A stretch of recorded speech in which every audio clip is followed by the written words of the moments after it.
Ethan Caldwell was just an ordinary IT employee, a single father who spent every day racing between his job and his 8-year-old daughter. And Victoria Hale was a billionaire female CEO, someone almost no one in the entire building dared to look directly in the eye. A computer glitch that seemed insignificant at first accidentally revealed a private photograph. And from that moment on, an unexpected question was spoken, by the most powerful woman in the tower herself. "Do you think I'm beautiful?" Could a single moment of honesty, completely unguarded, be enough to shake the walls she had spent years building around herself? If you enjoy stories that touch the heart and reveal the hidden sides behind power, don't forget to subscribe to the channel to follow what happens next. And what do you think? When someone who has long hidden behind fame and status begins to question her own worth, what will happen next? To her, and to the man who simply happened to step into that moment. The elevator to the 40th floor moved so fast that Ethan Caldwell had to grip the toolbox in his hands tightly. He watched the numbers flash by in quick succession. 36, 37, 38. In 3 years of working at North Lake Systems, he had never been this high up. Ethan's familiar territory was the 3rd floor, where office workers were crammed into small cubicles, and no one paid attention when he crawled under desks to fix network wiring or replace a faulty cable. Down there, he was almost invisible. The 40th floor was different. This was the executive level, where even the assistants wore suits more expensive than his entire month's rent, and every conversation happened behind closed doors, not meant for outsiders. Ethan had heard plenty of stories about this top floor. Everyone had. It was where Victoria Hale's office occupied the entire north wing of the building, with floor-to-ceiling glass windows overlooking the city, as if she owned every building in sight. And in truth, she probably did own a significant portion of them. Ding! The elevator doors opened onto a reception area that looked more like an art museum than an office. Cold, gleaming marble floors. Abstract paintings lining the walls. Beautiful, though Ethan couldn't make sense of them. A dark wood reception desk, polished to a shine under recessed lighting. A woman in her 50s looked up from behind the desk. Her smile was pleasant, but efficient. The kind of smile perfected through tens of thousands of repetitions. "Ethan Caldwell, IT department," he said, holding up his employee badge, even though it was obvious she already knew who he was. "Ms. Hale is expecting you. 3rd door on the left." Susan Whitmore gestured toward a hallway that seemed to stretch endlessly. "She has meetings starting in 45 minutes, so she'll need the system operational before then." Ethan nodded and walked on. His shoes made the faintest sounds against the marble floor, as if the space itself was unaccustomed to his presence. Through the windows on the right, the entire city of Bellevue spread out below. It was 10 in the morning. Sunlight made everything look clean, sharp, almost flawless.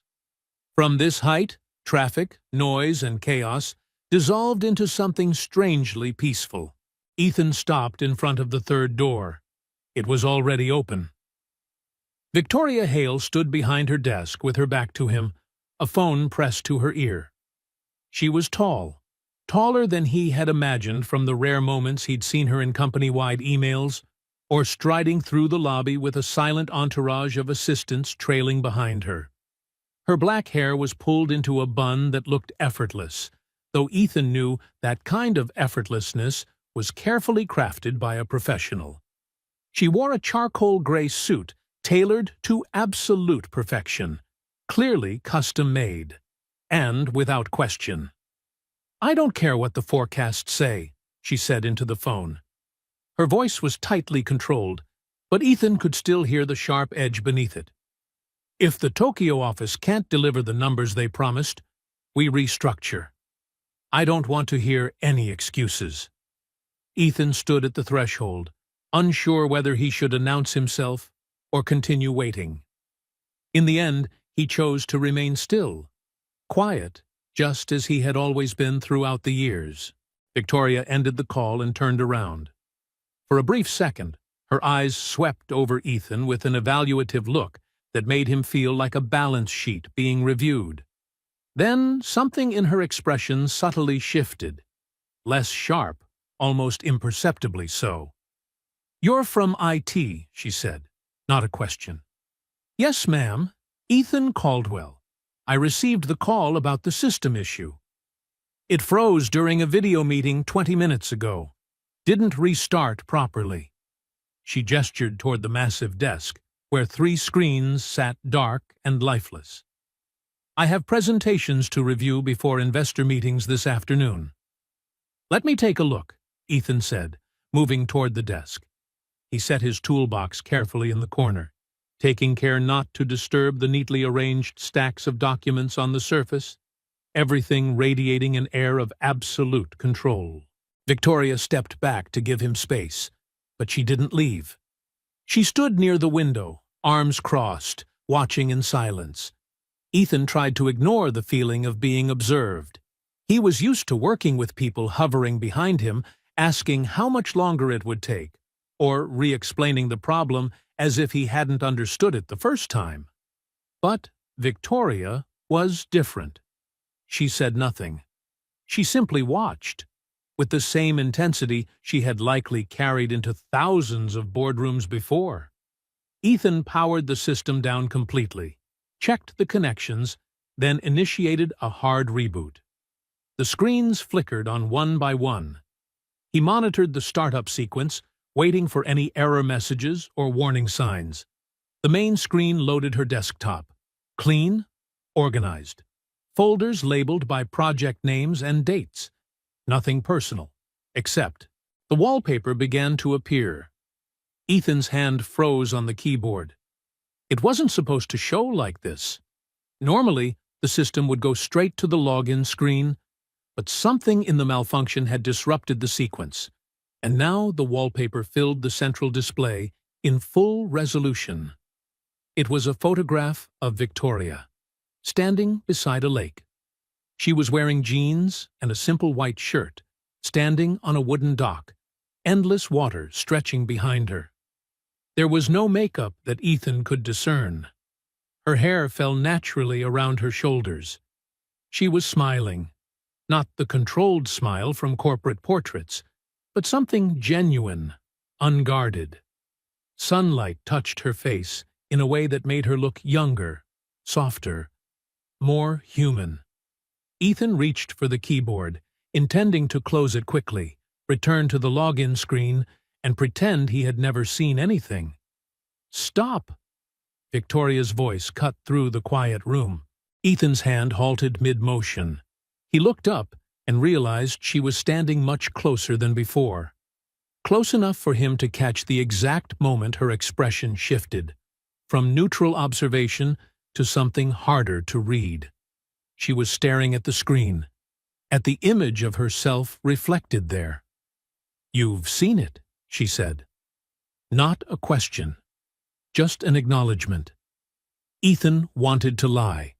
Every instinct urged him to protect himself, to preserve the professional distance between a billionaire CEO and an IT technician fixing a computer.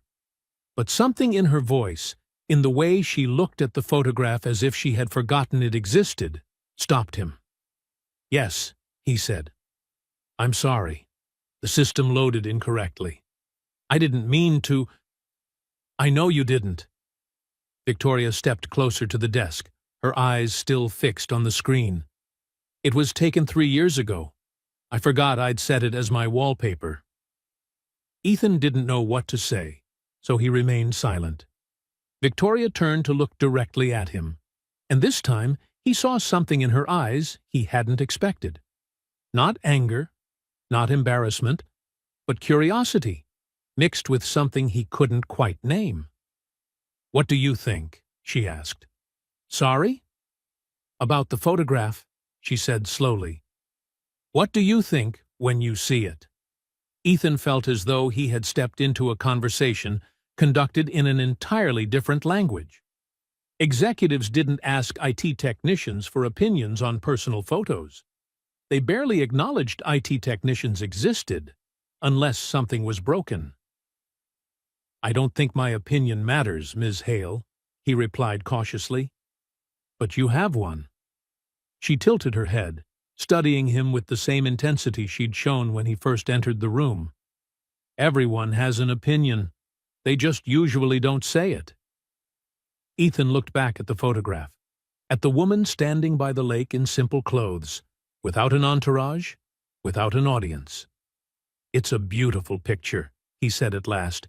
You look happy in it. Happy? Victoria repeated the word, as if weighing it. Is that all? There was something in her voice, like a challenge or a test. Ethan understood that his next words mattered more than they should. He could choose the safe response. Say she looked professional, polished, successful. Or he could tell the truth. You look real, Ethan said, like a human being, not a position. The silence that followed felt enormous. Ethan immediately regretted his honesty.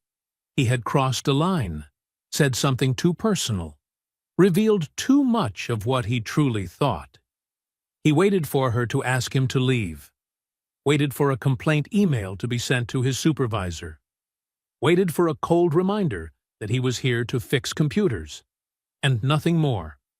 But instead, Victoria turned away from the screen and looked directly at him.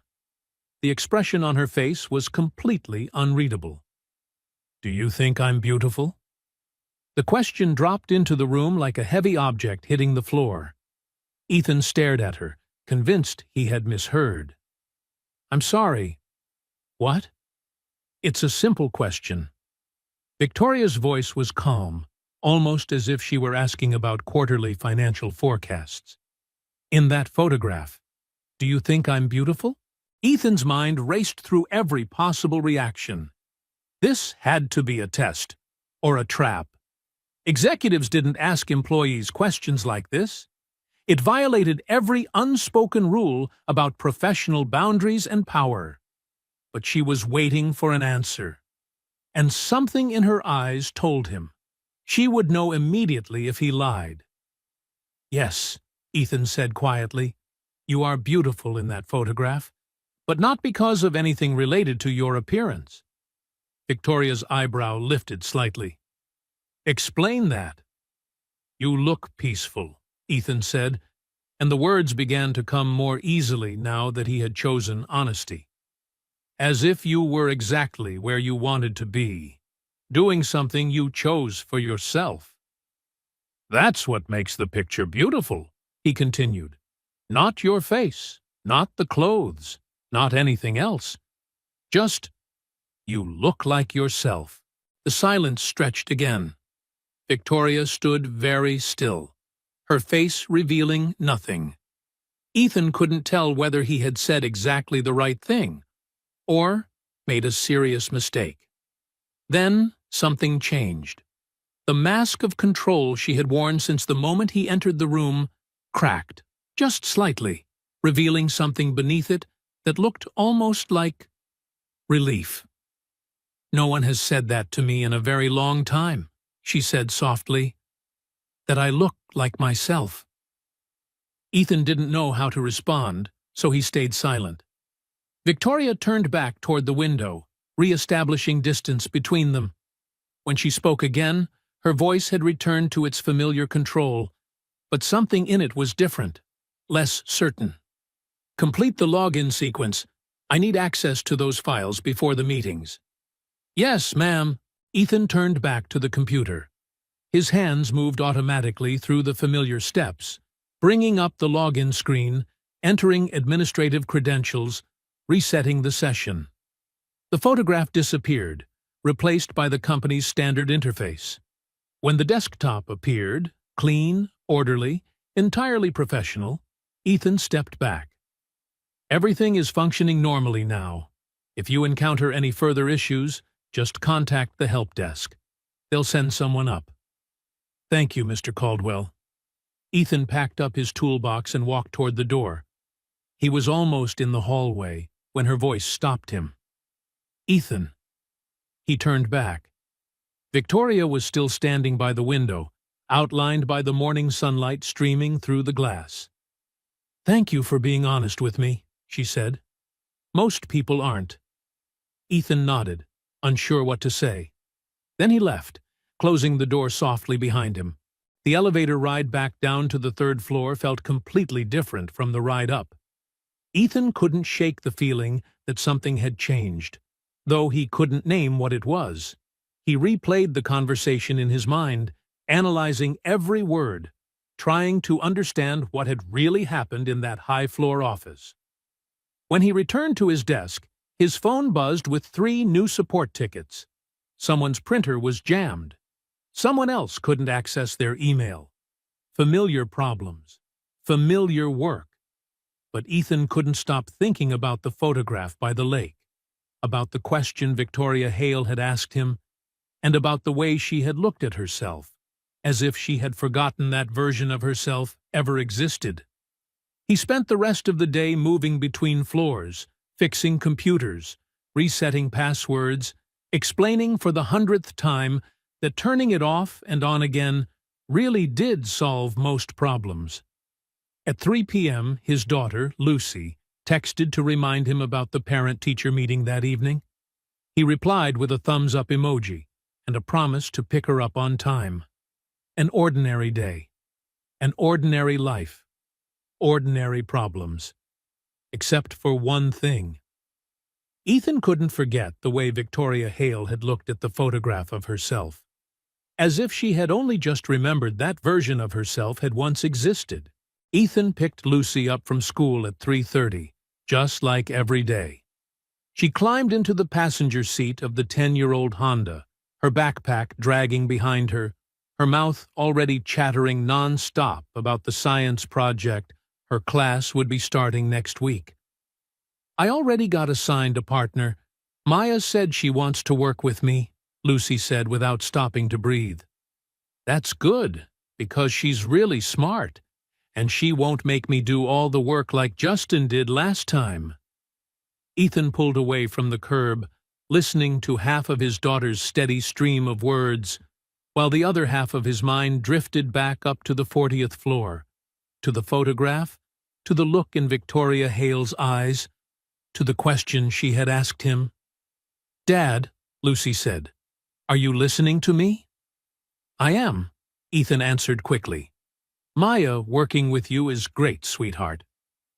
Lucy glanced at him with a look she had perfected over her 8 years of life, the look that said she knew exactly when her father was only pretending to pay attention.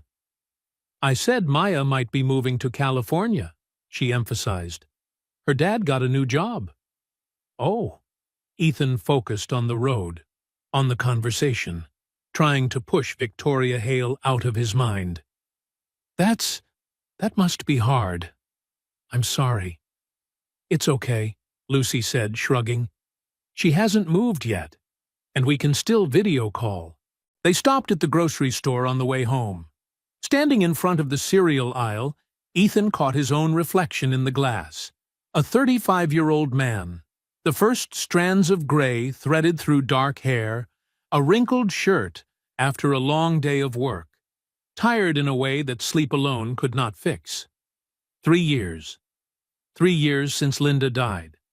3 years since the phone call from the hospital that shattered his life into pieces. Late-stage cancer. Discovered too late. 7 months, from diagnosis until... "Dad?" Lucy's voice pulled him back to the present. She held up a box of cereal with a brightly colored cartoon character on the front. "Can I get this one?" Ethan was about to say no out of habit. Then he looked into her eyes exactly like her mother's, and nodded. "Okay," he said. "Sweetheart." Small victories in the endless negotiation of single parenthood. The parent-teacher meeting went smoothly. Lucy was doing well in all her subjects. She might struggle a bit with math, but nothing to worry about. The teacher said she was creative and thoughtful, sometimes a little too quiet during group work. Ethan nodded, took careful notes, and promised to help her practice multiplication tables.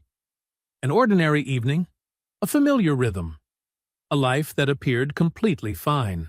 But later that night, after Lucy had fallen asleep, Ethan found himself sitting alone at the kitchen table, staring at his open laptop. The cup of coffee beside him had gone cold. He thought about the distance between who people believe we are and who we actually feel like inside. He thought about Victoria Hale, about how she might return each night to some penthouse apartment surrounded by luxury, achievement, and power, and yet feel utterly alone. Ethan closed the laptop and stood up to go to bed.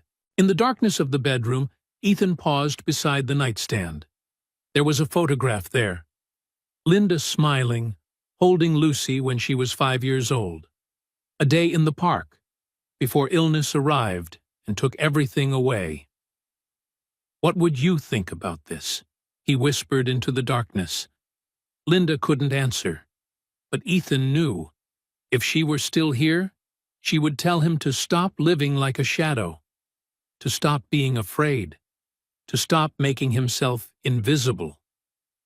"You always said I played things too safe," he murmured with a faint smile in the dark. "You always wanted me to be braver." Now, it seemed the universe was giving him a chance to do exactly that. The next morning began like every other morning.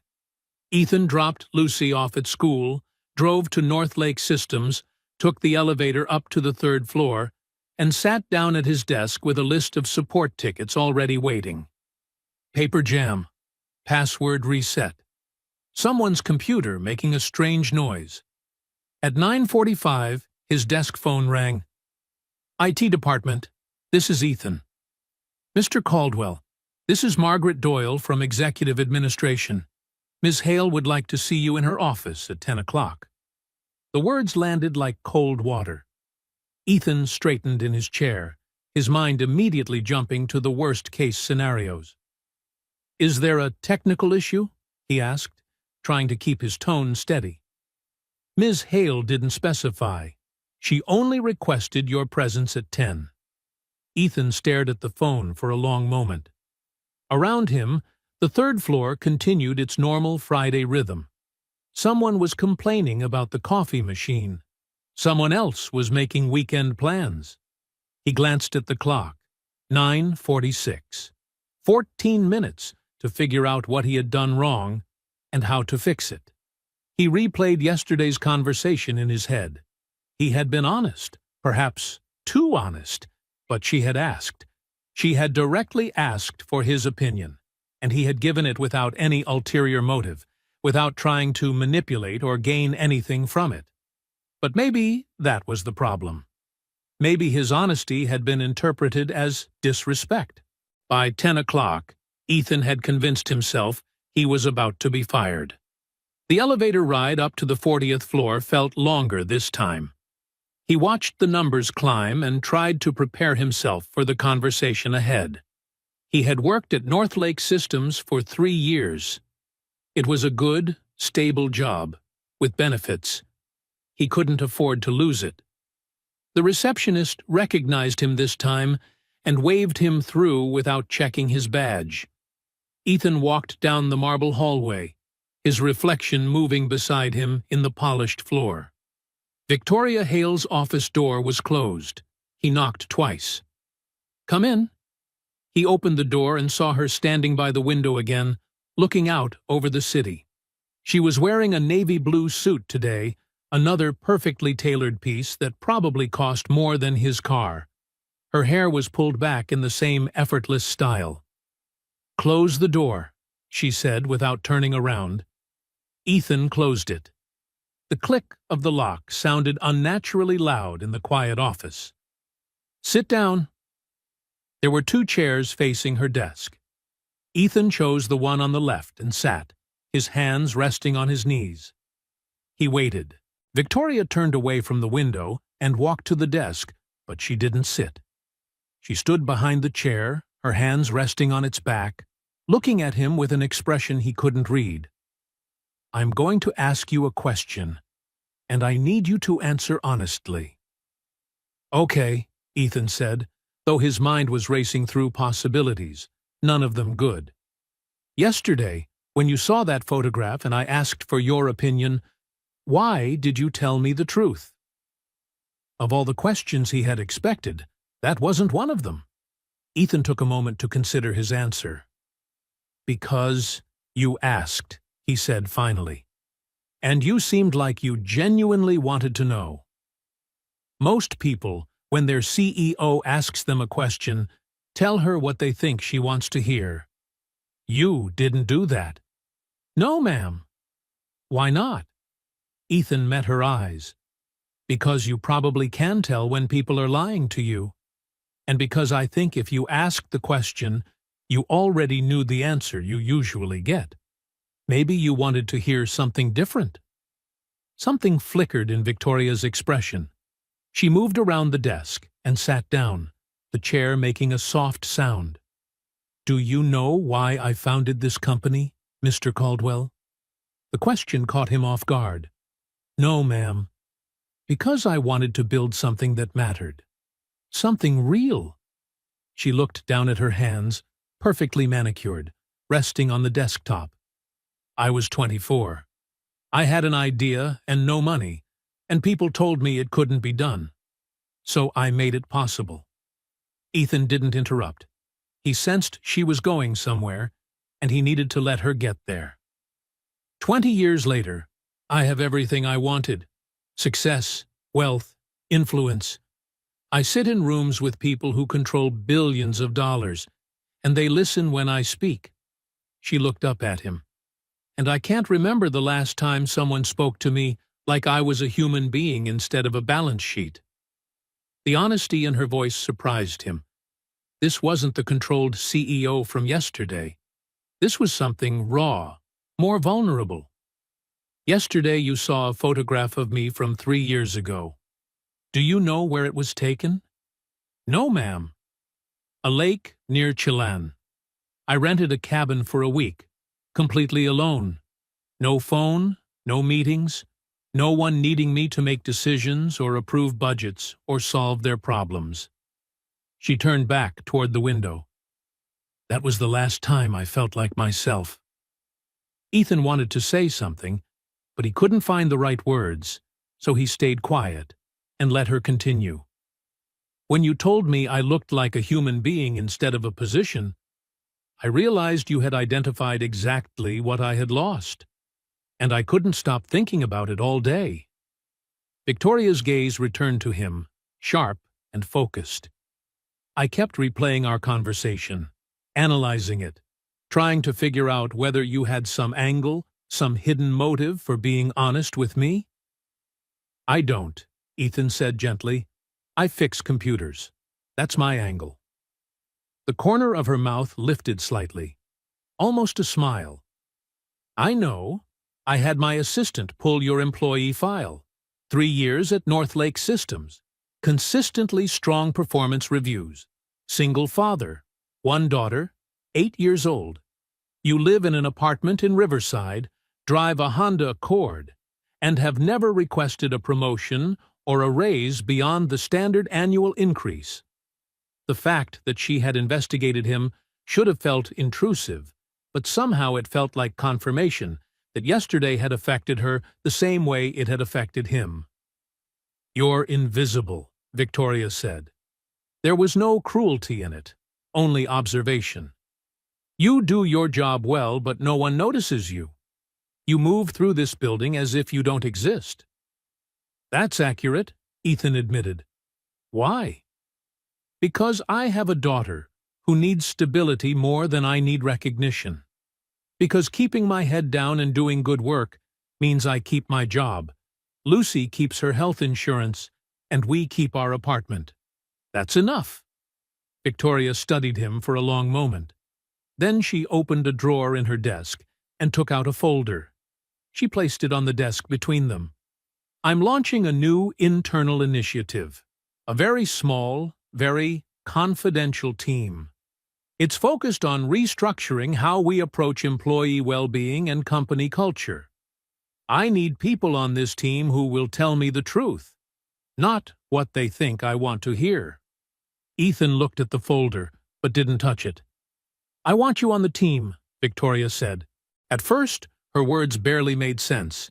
Ethan had to replay them in his head, trying to understand what Victoria Hale was actually offering him. I'm an IT technician, he said slowly. I don't know anything about employee well-being or corporate culture. No, Victoria replied. But you know what it feels like to be invisible in this building?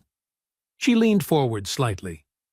You know what ordinary employees experience every day, because you are one of them. And you're honest. That matters more to me than expertise. Ethan's mind began to spin. This didn't make sense. CEOS didn't randomly invite low-level employees onto special projects just because of one sincere conversation. Why me? Ethan asked. There are hundreds, thousands of employees here. Why choose someone you only met yesterday? Because yesterday, Victoria said evenly, you looked at me and saw a human being. Everyone else in this building sees a title, a position, a source of approval, fear, or opportunity. But you saw a woman who looked peaceful in a photograph by a lake. That's the perspective I need. Ethan lowered his gaze to the folder on the desk. He thought about Lucy, about the stability his current job provided, about the risk of stepping out of the invisible role he had lived in for years. And he thought about the question Victoria had asked him the day before.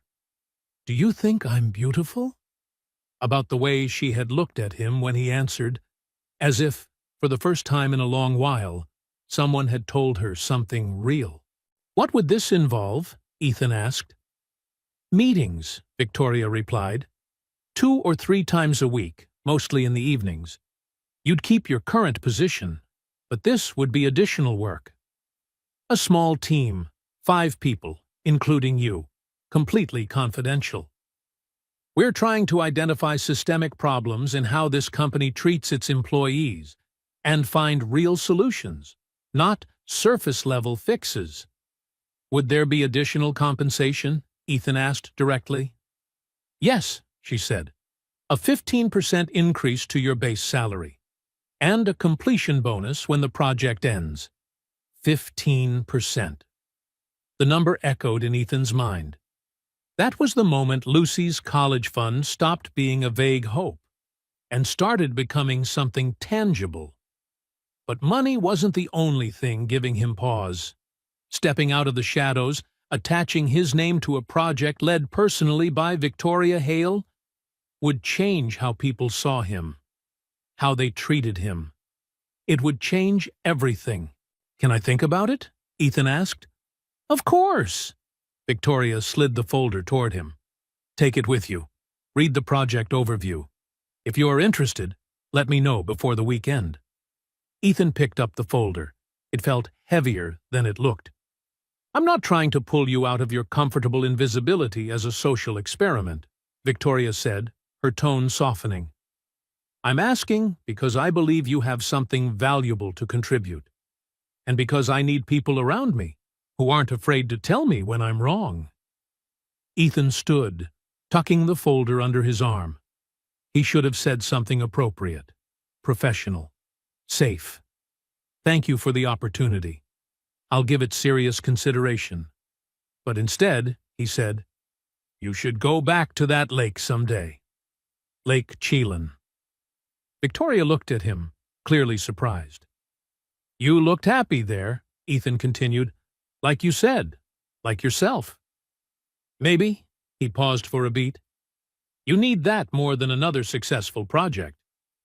He left the office before she could respond, closing the door softly behind him. The elevator ride down felt completely different from the ride up. The folder tucked under Ethan's arm felt as heavy as 100 pounds. His mind spun with everything at once, possibilities and consequences, risks and opportunities. He had braced himself to be fired. Instead, he had been handed something he didn't quite know how to name. An opportunity, a variable, a risk. When he returned to his desk, Ethan hurriedly shoved the folder into his bag and forced himself to focus on the support tickets waiting to be handled.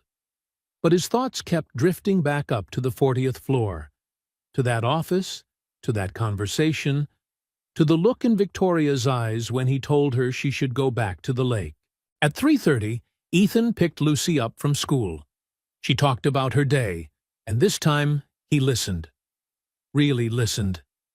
Once they were home, he cooked dinner while Lucy did her homework at the kitchen table, everything unfolding in its familiar rhythm. After Lucy had gone to sleep, Ethan took out the folder. Inside was a carefully prepared project overview, timelines, objectives, team structure. Everything professional, clear, exactly as he had expected. Except for one thing. On the first page was a small handwritten note, written in neat, deliberate script. "Thank you for seeing me. VH." Ethan read it 3 times. Then he closed the folder and sat quietly in the empty kitchen, staring into the space in front of him, wondering, what would he say to her by the end of the weekend? That second night, Ethan couldn't sleep.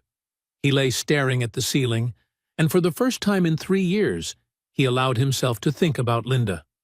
Really think about her. Not with the numbing pain he had used to survive the first 2 years, but with clear, vivid memories. Linda in the morning kitchen, wearing pajamas, hair messy, softly singing along to the radio while making pancakes for Lucy. Linda laughing as he told her about a ridiculous day at work, about the strange people he met, about the manager who once thought the cloud was a place you could physically go to retrieve files. Linda in the hospital bed, thin and frail, but still smiling when Lucy brought her drawings from school. Linda in her final days, her voice weak but firm. "Ethan, promise me, don't disappear. Don't become a shadow.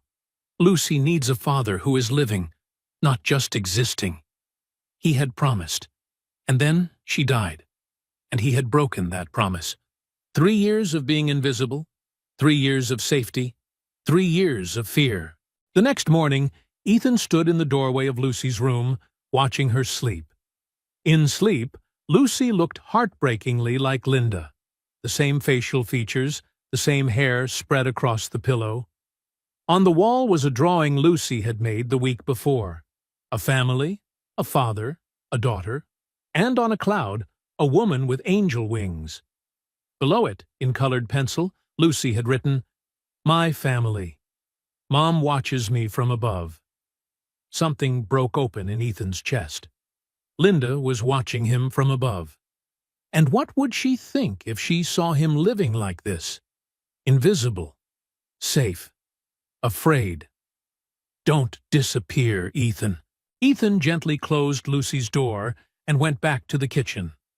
The folder was still there, beside the cup of coffee that had gone cold. He opened it again, reading each line slowly. Then his eyes settled on the handwritten note. "Thank you for seeing me." Victoria Hale, the woman who had everything, yet felt invisible. Ethan Caldwell, the man who had very little, yet had chosen to become invisible. Maybe they both needed this. Maybe this wasn't just a work project. Maybe this was a chance for both of them to find themselves again. On Thursday morning, before he could change his mind, Ethan picked up the phone and dialed the number on Margaret Doyle's business card clipped inside the folder. "Executive Administration. This is Margaret." "Hello, this is Ethan Caldwell. I need to speak with Ms. Hale about the project proposal. Please, hold." Hold music played. Ethan waited, his free hand tapping lightly against the desk. "Mr. Caldwell."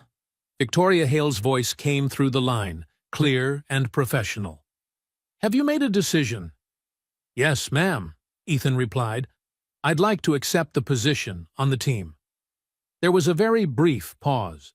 When Victoria spoke again, something in her tone had shifted. Less rigid, less formal. I'm very glad to hear that. The first meeting will be Monday evening at 6 o'clock. Will you be able to arrange childcare? Ethan thought of his neighbor, Eleanor Finch, who occasionally watched Lucy when he had to work late. I can make arrangements. Good. Margaret will send you the details. She paused for a moment. And Mr. Caldwell? Yes? Thank you for taking the risk. The call ended before Ethan could say anything else. Ethan sat motionless at his desk for a long moment, staring at the phone in his hand, trying to understand what he had just agreed to. Around him, the third floor continued its familiar Thursday morning rhythm. Someone was still complaining about the coffee machine.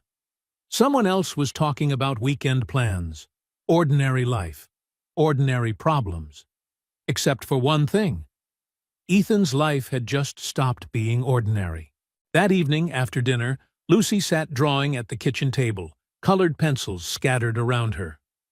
Ethan pulled out a chair and sat across from her.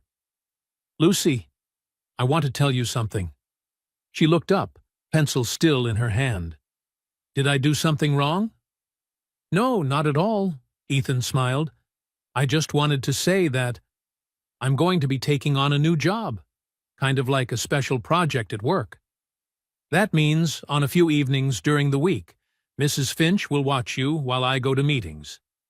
Lucy tilted her head, studying him closely. Is that a good thing? I think it is, Ethan answered honestly. It's a little scary. But maybe it's a good thing. What would Mom think? Lucy asked softly. The question stopped Ethan short. Lucy rarely mentioned Linda so directly. He was quiet for a moment before saying, I think Mom would tell me to be brave. She always wanted me to be braver. Lucy nodded seriously, then turned back to her drawing. But before Ethan could stand, she reached out and took his hand. Dad, Lucy said, I think Mom would be proud of you. And in that moment, Ethan knew he had made the right decision. Monday evening arrived faster than Ethan had expected. He dropped Lucy off at Eleanor Finch's apartment at 5:30, along with her homework and a promise to be back before 8. Mrs. Finch, a retired schoolteacher who had lived in their building for more than 20 years, waved him off with a knowing smile. A big meeting? She asked. Something like that, Ethan replied. Lucy will be just fine. You go take care of whatever important thing you've got. Ethan stepped into the elevator at 5:45, heading up to the 40th floor. The building was much quieter at this hour. Most employees had gone home long ago. The reception area was empty, but Victoria had texted him earlier, giving directions to the conference room at the end of the hallway. He found it easily enough. Through the glass wall, Ethan saw 3 people already seated around the table. He recognized one of them, Andrew Foster from legal, though they had never spoken directly before. The other 2 were complete strangers. Ethan pushed the door open and stepped inside. All 3 looked up. Andrew stood first and extended his hand. He was about 40, salt and pepper hair, with the confident posture of someone seasoned by years of experience. You must be Ethan Caldwell, he said. Andrew Foster, legal. They shook hands. Andrew gestured to the other 2. This is Helen Price from Human Resources, and Jonathan Reed from Operations. Ethan shook hands with both, noticing the curious looks on their faces, the same question reflected in their eyes that he himself had asked when he received the invitation. Why was an IT technician in this room? Have a seat, Andrew said, indicating an empty chair. Ethan sat down, acutely aware of the contrast between his department store button-down shirt and the tailored designer suits the others were wearing. Helen was reviewing something on her tablet. Jonathan was writing in a leather-bound notebook that probably cost more than Ethan's entire work wardrobe. The door opened. Victoria walked in. Almost reflexively, everyone stood. She motioned for them to sit with a crisp gesture and took her seat at the head of the table. She was dressed in gray today, hair neatly tied back, her face fully set in CEO mode. "Thank you all for agreeing to be part of this project," she began without preamble. "This team was selected because each of you brings a perspective I need. Andrew, you understand the legal frameworks we operate within. Helen, you have direct insight into employee concerns and complaints. Jonathan, you understand the operational realities of implementing large-scale change." Then she turned her gaze directly to Ethan. "And Mr. Caldwell is here because he understands what it feels like to be invisible in this company." The bluntness of the statement drew every eye to Ethan. He felt his face warm, but he kept his composure. "The objective of this project is simple," Victoria continued. "I want to understand why talented people leave this company, why morale is declining despite competitive compensation, and what we can do to change that. But I don't want surface-level solutions. I want to understand the real problems." She opened the folder in front of her. "Over the next 3 months, we will conduct confidential interviews with employees at every level, collect data, and analyze patterns. Then we will present actionable recommendations for structural change."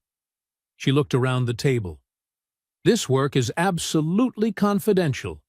Nothing said in this room leaves this room. Is that clear?" Everyone nodded. The meeting lasted 2 hours. They discussed methodology, timelines, interview processes. Ethan mostly listened, occasionally taking notes, trying to grasp the scope of what they were undertaking. Helen presented data from exit interviews that revealed troubling trends. Jonathan spoke about operational bottlenecks that frustrated middle management. Andrew outlined potential legal risks. When Victoria asked for Ethan's input, he nearly deflected, nearly said he had nothing to add. But then he remembered why he had been invited. "Most of the people I work with don't believe anyone at this level genuinely cares what they think," Ethan said. "They believe complaints disappear into a black hole. So they stop speaking up and accept things as they are." The room fell silent. Helen looked uncomfortable. Jonathan frowned. Victoria leaned forward slightly. "Explain," she said. "6 months ago, someone on my floor submitted a suggestion about lighting in the parking garage," Ethan explained. "It's too dark in certain areas, especially in winter when people leave after sunset." The suggestion was forwarded to facilities, and then nothing happened. The employee never received a response or an explanation. Now, whenever anyone asks him whether they should submit feedback, he tells them not to waste their time. "That's a facilities issue," Jonathan said. "Not exactly what we're addressing." "That is exactly what we're addressing," Victoria replied sharply. "This kind of dismissal is what makes people disengage, stop believing the company cares about anything beyond productivity." She jotted down notes quickly, then looked back at Ethan. "What else?" Over the next hour, Ethan realized he was talking far more than he had intended. About the small but persistent inequities employees dealt with daily.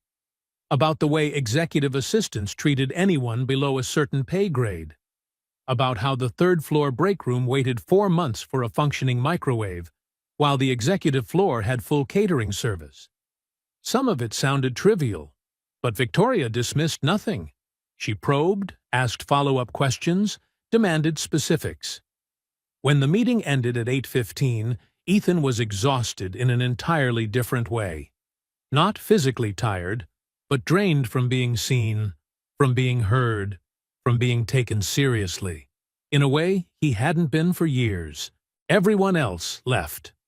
Victoria remained behind, still taking notes.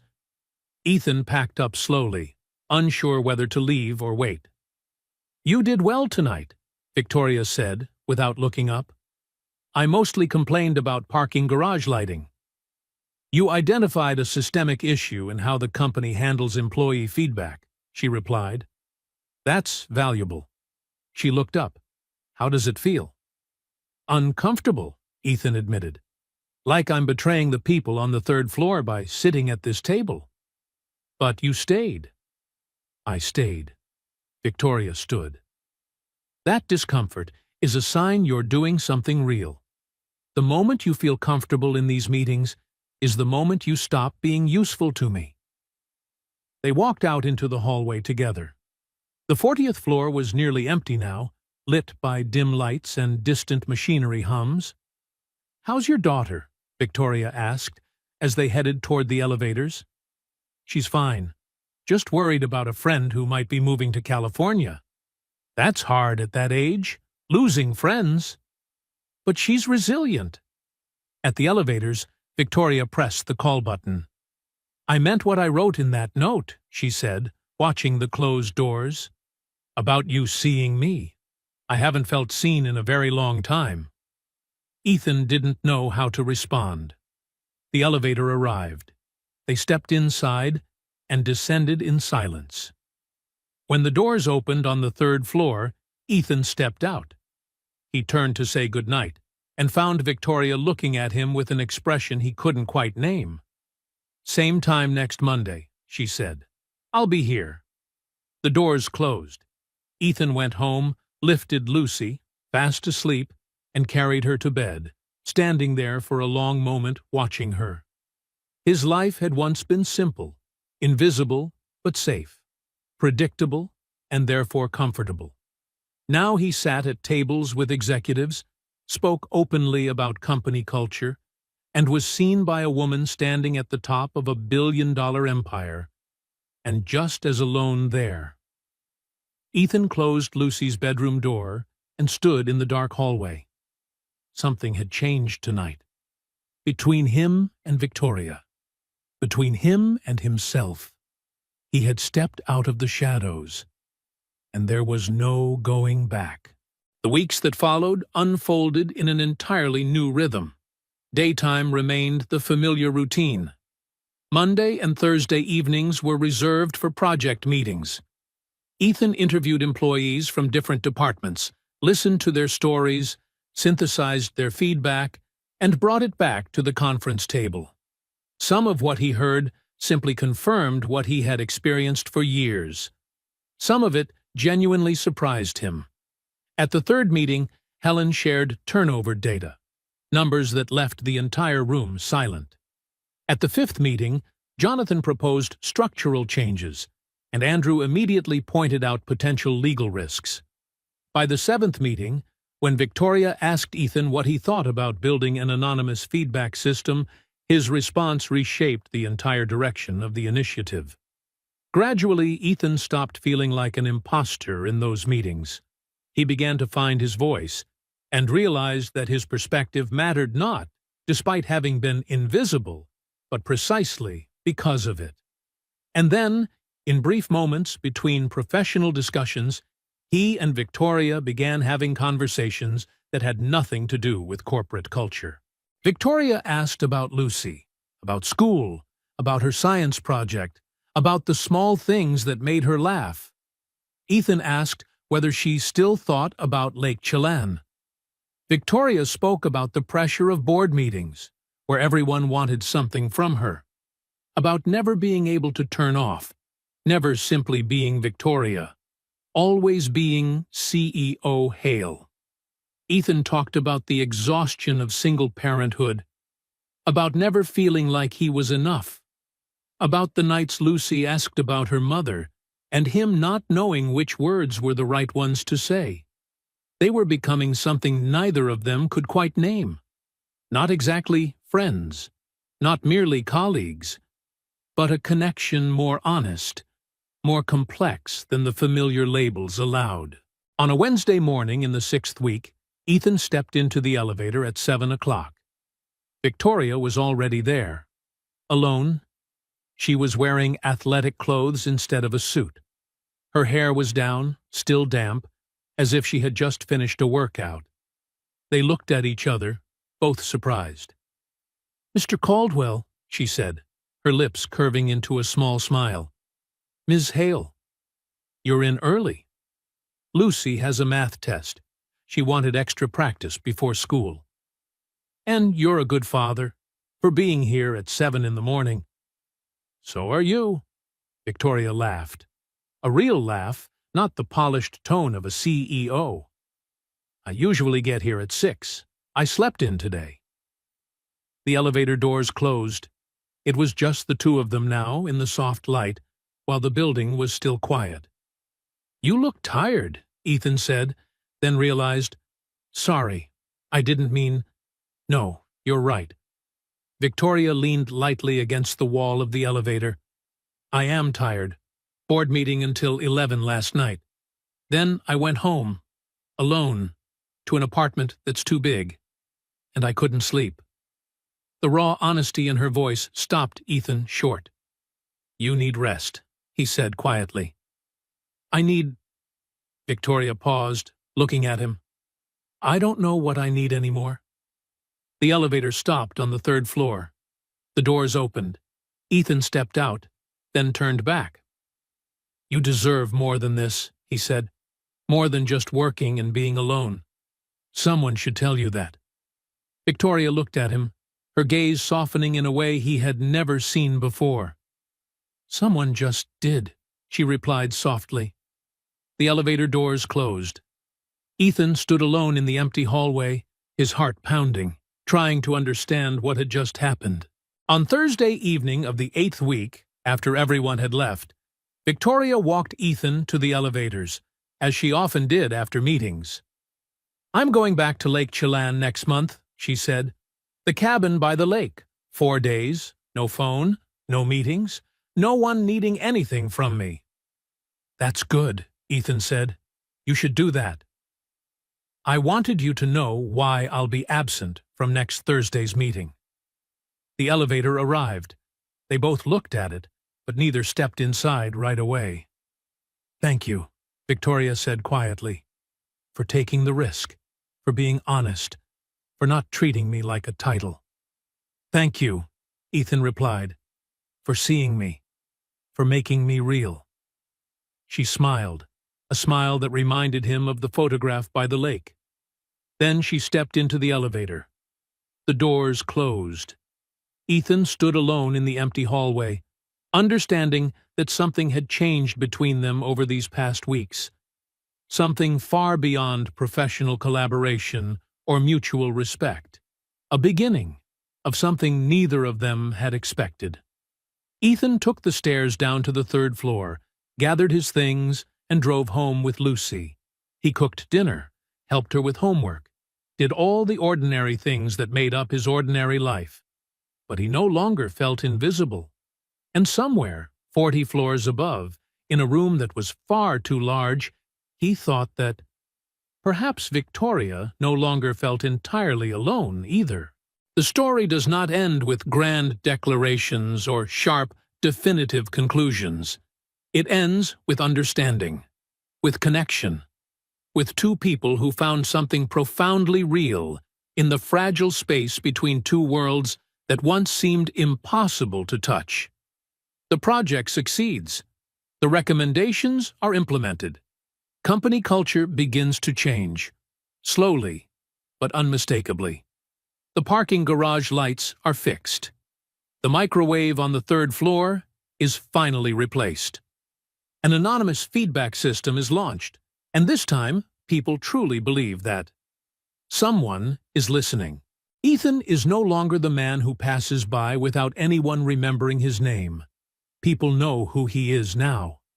They stop to talk to him in the hallways. They ask for his opinion, not out of obligation, but because they genuinely want to hear it. He is promoted, not because he asked for it, but because Victoria insisted. Those who see the problems, she says, need the authority to fix them. Lucy is doing well. Her best friend has moved to California, but Lucy has made new friends. She still draws pictures of her family. Only now, the father in those drawings is always smiling. Victoria returns from Lake Chelan with something different in her eyes. A kind of peace no one at the company has ever seen in her before. She begins leaving the office at 6 o'clock, twice a week. She learns to say no to certain meetings. She remembers that beneath the perfectly tailored suit, there is still a woman. One weekend evening, after the final team meeting, when the project officially comes to a close, Victoria stops Ethan near the elevators. "You changed this company," she says. "You changed me." "You changed me too," Ethan replies. "You showed me that being invisible isn't safe.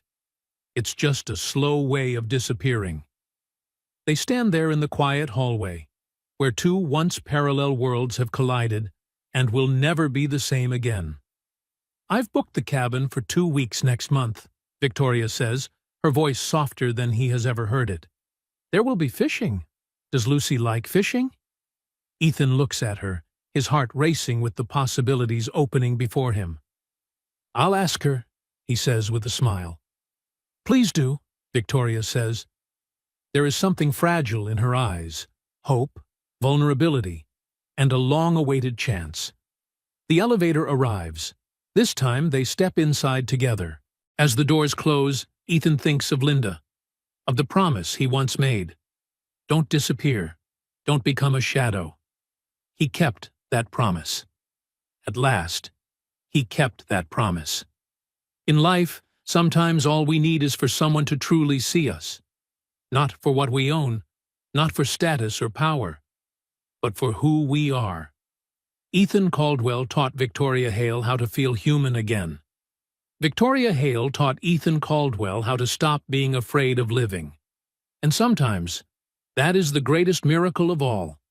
If this story touched you, if you have ever felt invisible, ever been afraid to step out of the safety of the shadows, subscribe to the channel to continue this journey with more stories to come. Who knows? In some moment, you too might be seen. Exactly when you need it most.